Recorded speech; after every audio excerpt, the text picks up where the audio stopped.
Hello everyone, Freemantle here. Today I want to talk about social change, how the liberal society makes it, and how a free society makes it. Who doesn't want social change? Only somebody who thinks society is perfect. How many people do you know who think that? You? I'm going to assume you think that things could be better. Most Americans think that making them better is part of the government's job. Government should change things that are causing problems. You've probably heard people say that it's the responsibility of the government to solve local and national problems. They'd probably add, who else is there to do it? Maybe the government should keep things the same and block change when things are going well. But either way, the idea is we need government to manage social change. I say that's wrong.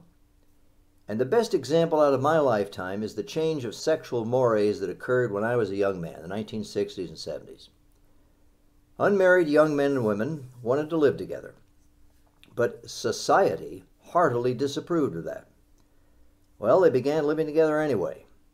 The practice became widespread, and it ended, as it is now, a perfectly acceptable way in which people start serious, intimate relationships. There were, it's true, surveys about it. Occasionally, religious figures decried it. Parents and kids talked about it, squabbled, reconciled. But I don't recall any congressional hearings being held on the matter. I don't recall any laws or regulations passed. No so-called social policy was formed, and I can't remember a politician who campaigned on it. The change began with young people who were independent-minded. Other young people, maybe not quite so independent, followed their example.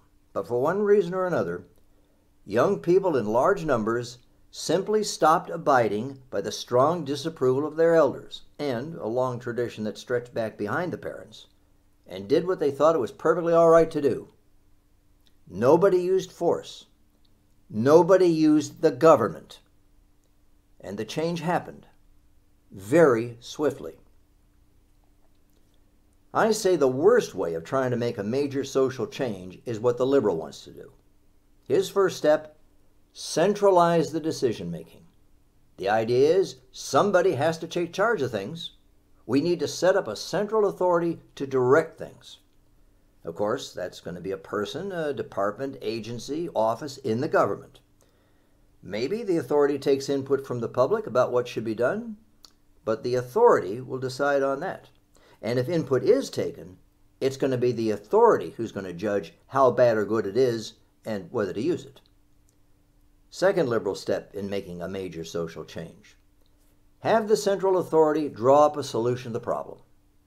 And the third step: make the solution a law or government regulation. Force it on people. Well, I'm sorry, we don't say that about the liberal government. Make it mandatory for people. The best way to approach solving social problems, I say, is radically decentralized decision-making, as in the sexual revolution. You can't get much more decentralized than millions of individuals each making his own decision about what to do. Radically decentralized decision-making means decentralizing as far as it's practical to do so.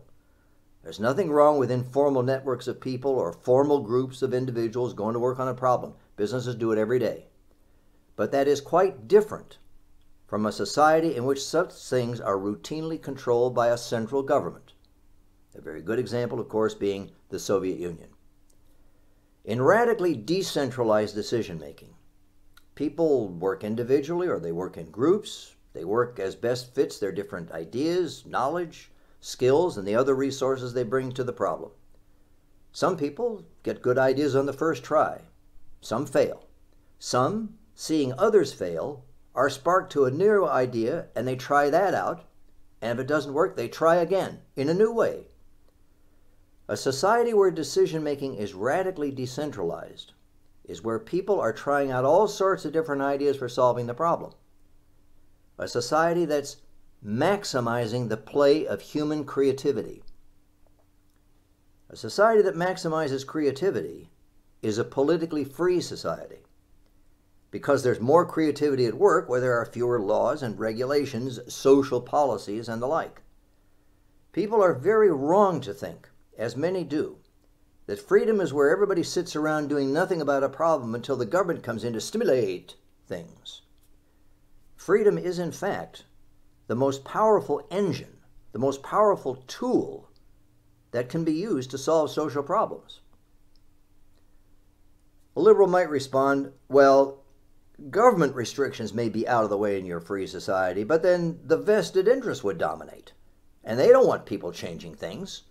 So the government has to run interference for the creative people, so to speak. For instance, we can use tax policy to free up resources the vested interests are too hidebound to use. We can subsidize basic research that won't make a profit, mandate advances in technology like better gas mileage, or incentivize the use and acceptance of new technology. Well, let's see. The resources that can be freed up, the basic research that's needed, mandated technological advances, incentives that are going to be effective enough. The liberal is listing things here that he's saying the government and its advisors know. They know these things, so they can and should take charge of decisions in solving the problem. But the reason that to the contrary we need radically decentralizing is that we don't know.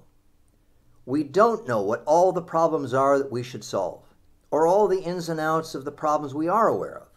We don't know just what lines of basic research should be pursued, or what the best technology to develop would be. The liberal always makes the same argument for having the government solve social problems, and he always commits the same fallacy, the same logical mistake. It's called gratuitousness. He assumes that the government knows what to do, what steps to take next, when in fact not only does the government not know, nobody knows. Nobody knowing being exactly the reason that radically decentralized decision-making is called for. We don't want to centralize in the government, and we do want to radically decentralize because we don't know what step to take next, and if people all over the place can try in all sorts of ways to figure that out, we stand the best chance of doing it fast, and at the least expense. But, says the liberal, the fact that people can try in all sorts of ways doesn't mean that they will. But if the government is in charge, we set up laws and regulations. We force things to get moving. So maybe government isn't the most efficient way of solving problems, but at least it gets us going, because people don't have a choice about that. And here, yet again, we hit the bedrock liberal belief. The reason the liberal believes the government is the way to solve social problems is, once again, his very low opinion of people. At root, he believes that government people and their professional advisors are just more creative and more far-sighted than other people are. That was the vision of what was called progressivism, sometimes called technocratic socialism, of the early 20th century. Society was going to be scientifically managed by technological experts. It was going to be the business of government officials and their advisors to spot the problems and guide society's resources to solve them, or head them off in the first place. In other words, they'd run society. And the liberal idea, which continues down the present day, was that this handful of people would do a more knowledgeable job than the millions of other people in society could. I say that's so ridiculous no comment is needed. Now that's ultimately why the liberal makes his mistake in thinking that decision-making and solving social problems should be centralized in the government. But the important point here is what his mistake is. The mistake is that he assumes that the government knows what has to be done, when in fact no one knows, and we have to figure that out. The liberal is assuming away the creative effort that's needed to figure that out. He's assuming the government has all the options spread out before it, and all it has to do is apply enough force to the right people, and the practical solution of the problem will be cranked out. To solve a particular social problem, we usually need three things: creativity, money, freedom. Freedom gives us the first two. Creativity, by enabling people to get on with it. And money, because capitalism is so much more productive than government regulation. And it's freedom that enables people to apply their creativity and their money to clear up the problem. That's the way social change is accomplished in a free society, without the physical force that always stands ready behind government action. And where people are stumbling blocks to change in a free society, those who want to make the change respond with moral suasion, distinguished from physical force, and by boycotting or otherwise withdrawing support, distinguished from forcibly harming. In a way, radically decentralized decision-making is ironic, because it could be said that society as a whole is solving the problem. The liberals' authoritarian approach has the opposite irony. Society is said to solve the problems, when actually it's the central authority's solution that is being forced on everybody.